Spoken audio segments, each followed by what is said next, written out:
पीले दांत वाली बहू। रंजना कभी ब्रश नहीं करती थी। उसे कितनी बार उसके माँ बाप ने डांटा, लेकिन उसका कोई असर उस पर होता ही नहीं था, जिस कारण से उसके दांत पीले पीले हो जाते हैं। शादी के बाद अरे बहू, वैसे तो तुझ में कोई कमी नहीं है, पर तेरे दांत इतने पीले कैसे हैं बेटा? कैसे मतलब? कोई सर्जरी थोड़ी ना कराइए। वो तो क्या नाम, मैं ब्रश नहीं करती थी तो पीले हो गए। अब क्या करूं? आप कहें तो लाल करवा लूं या फिर काले? यार ये क्या है, क्यों माँ से लड़ रही हो? लड़ रही हूँ? अरे मैं लड़ रही हूँ या ये बोल रही है कि दांत पीले हैं, पीले। अरे तपस्या थोड़ी ना की है इन्हें पीले करने के लिए। बकायदा ब्रश नहीं किया है 20 साल तक, तब जाकर। छी, कैसी बात कर रही हो? ये उस वक्त तो पीले नहीं थे जब हम लोग तुम्हें देखने आए थे।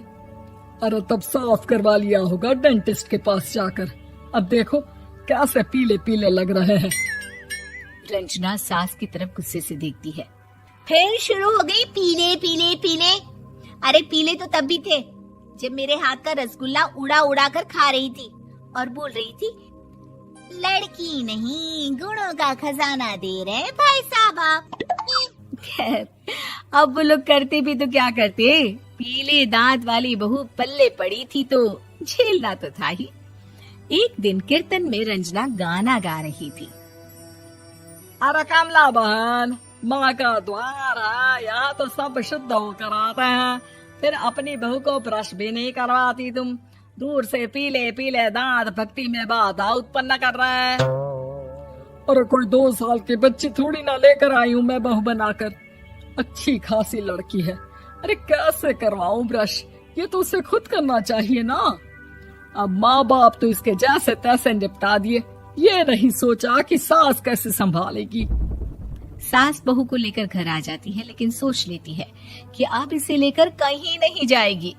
अगले रोज बहू कहती है, अरे क्या हो गया, मंदिर नहीं जाना क्या? कीर्तन का वक्त हो रहा है। मेरी मधुर वाणी से कान्हा जी जागते हैं और सोते हैं। आप तो जानती है ना उनकी भक्ति में कितना मन लगता है मेरा। वो क्या है ना, तबीयत ठीक नहीं लग रही है मेरी, आराम करूंगी मैं। तबीयत ठीक नहीं लग रही? अभी तो मिथुन के गाने पर नाच रही थी आप, और अब बोल रही है कि तबीयत ठीक नहीं लग रही। अरे भक्ति में मन लगा लो सासू माँ, ऊपर जाना है, क्या मुंह दिखाओगी आप? हाँ? सास को बहू की बात पर गुस्सा आ जाता है। मैं क्या मुंह दिखाऊंगी, इसकी चिंता तो ना कर, समझी?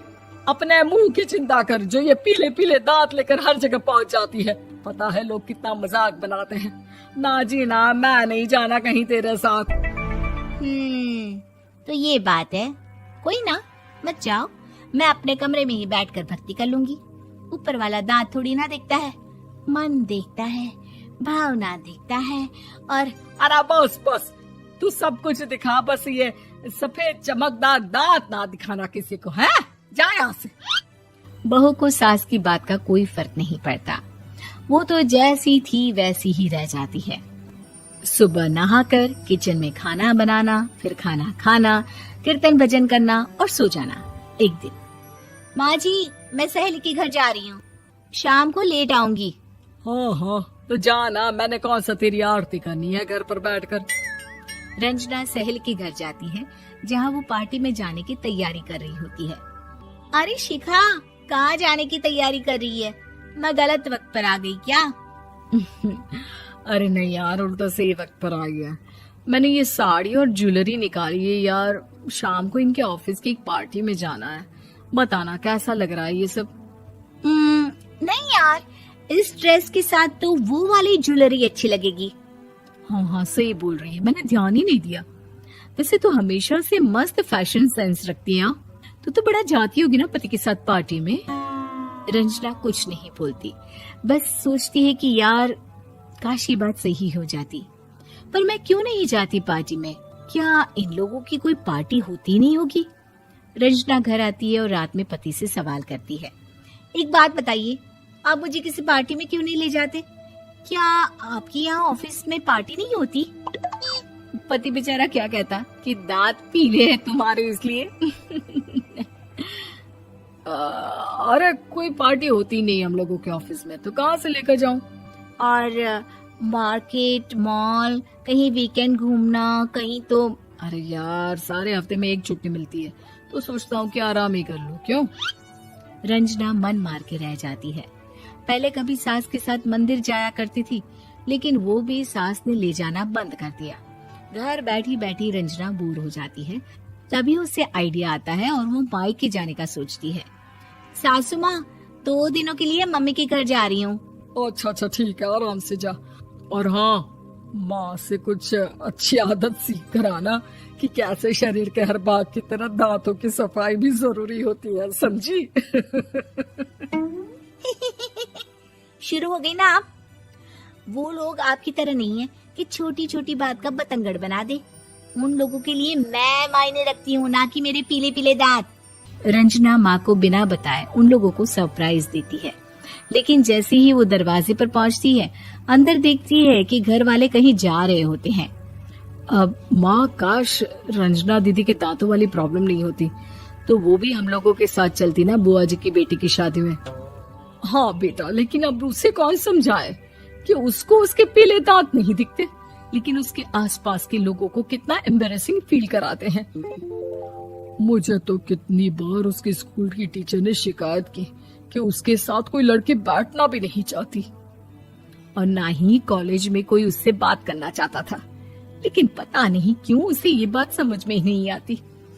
कोई कमी नहीं है उस लड़की में, बस यही कि दांत पीले हैं। वो तो भला हो जीजा जी और उनकी माँ का, जो दीदी को जैसी है वैसे ही रखा हुआ है। रंजना को अपने घर वालों की बात सुनकर बहुत दुख होता है। वो सोचती है कि वो क्या करे, लेकिन फिर वो सीधा डेंटिस्ट के पास जाती है, अपने दांत चमकाती है और कसम खाती है कि वो रोज ब्रश करेगी। अरे क्या हो गया? तुम तो 2 दिनों के लिए गई थी ना, पर कोई ना, अच्छा है, चलो आ गई तो। रंजना सास के सामने आकर खड़ी हो जाती है और पूरी स्माइल करती है, उसके चमकदार दांतों को दिखाती हुई। हैं? चले मंदिर। माँ, मुझे माफ कर दीजिए, मैंने आप लोगों को बहुत एम्बैरेसिंग फील करवाया। मैं आज से रोज ब्रश करूंगी।